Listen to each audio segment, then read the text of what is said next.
Hey, it's Joe, and welcome back to Humanfluence. This is The Mind, Extrasensory Perception and Hidden Powers of Consciousness, a lecture inspired by the wisdom of Manly P. Hall. One of the most intriguing yet widely misunderstood aspects of human existence, the hidden powers of the mind, ESP, and the unseen forces that shape our awareness. For centuries, mystics, sages, and philosophers have spoken about the mind's ability to reach beyond the physical senses, to perceive, to intuit, to connect with knowledge that seems to come from nowhere. But today, the very idea of ESP is often dismissed as pseudoscience. Yet if that's the case, we have to ask, why do so many people report knowing who's calling before they pick up the phone? Why do scientific studies show that identical twins, separated at birth, often share the same thoughts, emotions, and life experiences, despite never having met? Why have intelligence agencies, including the CIA and KGB, spent decades researching remote viewing, telepathy, and mind-to-mind communication? Hall understood that the human mind is more than just the brain, that our thoughts, emotions, and even consciousness itself extends beyond the physical. And as modern neuroscience begins to explore quantum consciousness and the nature of the observer effect, science and mysticism are beginning to converge on a truth the ancients already knew. The mind is far more powerful than we've been led to believe. So let's explore how ESP, intuition, and expanded perception aren't supernatural gifts, but something to be developed. First, we need to change the way we think about the mind. Most people see the brain as a self-contained machine, like a computer that stores memories, processes thoughts, and sends signals to the body. That's not the whole story. The brain may not be the source of consciousness, but rather a receiver of it. Think about a radio. The music you hear doesn't come from inside the radio, it comes from the airwaves, and the radio simply tunes into the correct frequency. What if the brain works the same way? Your thoughts, your creativity, your intuition, what if they are not produced by the brain but received by it? What if ideas, insights, and even memories are part of a greater field of consciousness, and the brain is simply tapping into different frequencies? This is why some people, through meditation, training, or even NDEs, report feeling plugged into something greater than themselves. And it's also why some people are naturally more sensitive than others, just like some radios have better reception than others. This is where we enter the realm of extrasensory perception. But first, a personal story time. How I discovered I was an empath and psychic medium. I never set out to be a psychic. In fact, if you had told me a few years ago that I would be talking about this, talking about ESP, energy fields, mediumship, I probably would have laughed. Because I was a skeptic. I believed in logic and evidence and what I could see, touch, and prove. I didn't have time for woo-woo ideas about intuition and energy. But life has a funny way of forcing you to confront things you never expected. I work in a jail, not exactly a place where you expect to have mystical experiences, right? But something started happening to me there, something I couldn't explain. I started feeling things. Not just regular emotions, but deep, overwhelming waves of sensation, anger, fear, sadness. Emotions that didn't belong to me. At first I thought it was just stress. Working in a jail, you see a lot of suffering, a lot of pain. It made sense that some of it might rub off on me. But then it got weirder. I would walk into a room and feel a shift in energy before I even saw who was inside. I would talk to an inmate and somehow just know things about them. What kind of person they were, whether they were lying, whether they were dangerous. A lot of other things made sense. I'd had precognitive dreams all my life. The mystical deja vus and other synchronicities. I started to realize that energy played more of an importance than I realized. Things I had no explanation for. So out of curiosity, I signed up for a psychic medium course, not because I actually thought I was a psychic, but I wanted to understand energy and being an empath and how to protect myself, essentially. And that's when everything changed. First time I was asked to intuit information about a person I had never met, I thought, no way, this is ridiculous. But then it started working. I would see images, hear words, feel emotions, things that I had no logical way of knowing. And then came the moment that shattered my skepticism for good. I was handed an old necklace that had belonged to a deceased person. It was actually in an envelope. I did not even know it was a necklace until after the fact. The moment I touched it, I felt a surge of energy like a movie playing in my mind.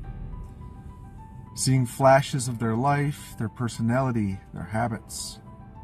And then over and over I kept hearing a name, not a full name, just a nickname. I didn't know what it meant. I assumed it was some random detail or something in my imagination.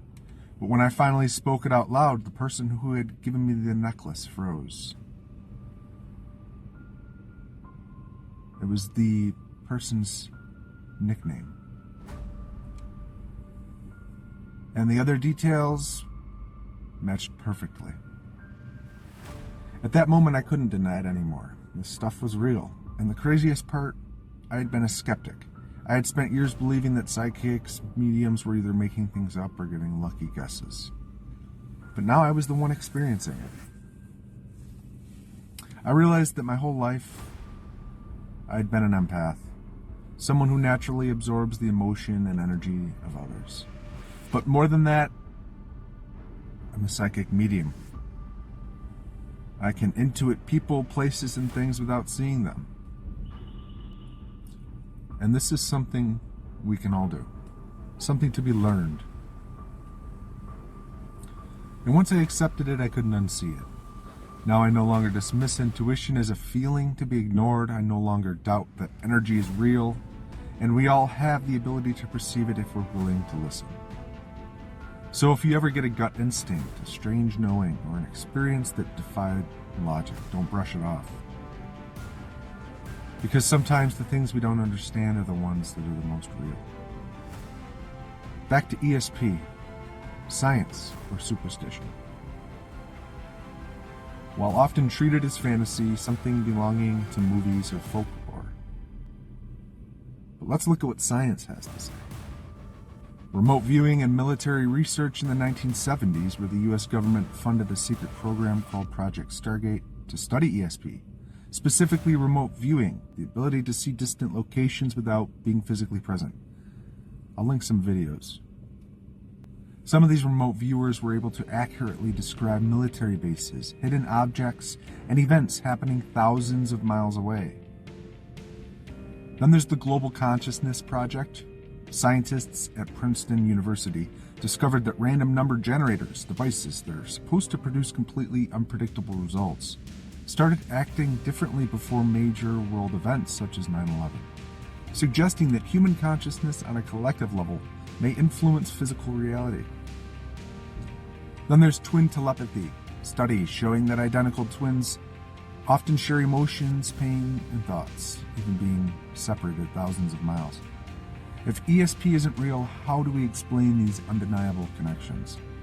What these studies suggest is that consciousness is not limited to the brain, that our thoughts, emotions, and awareness can extend beyond space and time. But this shouldn't come as a surprise. Many of us have already experienced this. So how do we develop our own ESP? We have to recognize the subtle signals. ESP isn't just for psychics or government experiments. It's something all of us experience. Those gut feelings that turn out to be right, knowing when someone's going to call. Ever walked into a room and felt the energy shift before anyone even spoke? These are all small but real expressions of ESP. The problem is most of us ignore these signals because we've been trained to believe that only logic and reason are valid ways of knowing. Not to mention how distracted we are from the time we wake up till the time we go to sleep, leaving no time for meditation, imagination, and to allow these experiences to rise. So first, we must strengthen our intuition. The next time you feel that gut instinct, don't dismiss it, test it. See if it leads you in the right direction. Pay attention to synchronicities, meaningful coincidences. Those are moments where your consciousness is subtly aligning with something greater. Practice mental stillness, meditation, deep breathing, spending time in nature to clear the mental clutter and allow you to tune into higher awareness. ESP is not magic, it's simply the ability to perceive beyond the five senses. And the more you listen to it, the stronger it becomes. And if you've stuck around this long, let's get real for a second. I know ESP, telepathy, and all of this can sound a little out there. But let's drop the mystical language for a moment and look at what we already know. The brain runs on electrical impulses. It transmits information using waves, the same way a radio or a cell phone does. So is it really hard to believe that our thoughts and emotions might also be transmitting signals beyond our own heads? We already know that dogs sense earthquakes before they happen. Mothers wake up moments before their baby starts crying. People feel when they're being watched, even if they can't see the person. These aren't supernatural events, they are simply perceptions we don't fully understand yet. And that's all ESP is, a name for the things science hasn't yet caught up with. So instead of dismissing it, maybe the real question should be, how much of our mind's true power have we yet to unlock? We've explored ESP, the mind beyond the brain, the hidden powers of consciousness. Hall often said that human beings are living radios, constantly sending and receiving signals. And modern science is beginning to support what mystics have said for centuries. Your mind is not confined to your skull. It is part of something far greater. So the next time you have a gut feeling, the next time you sense something before it happens, the next time you experience a strange coincidence, pay attention. Because what we call ESP may just be our first glimpse into the true nature of consciousness itself. Humanfluence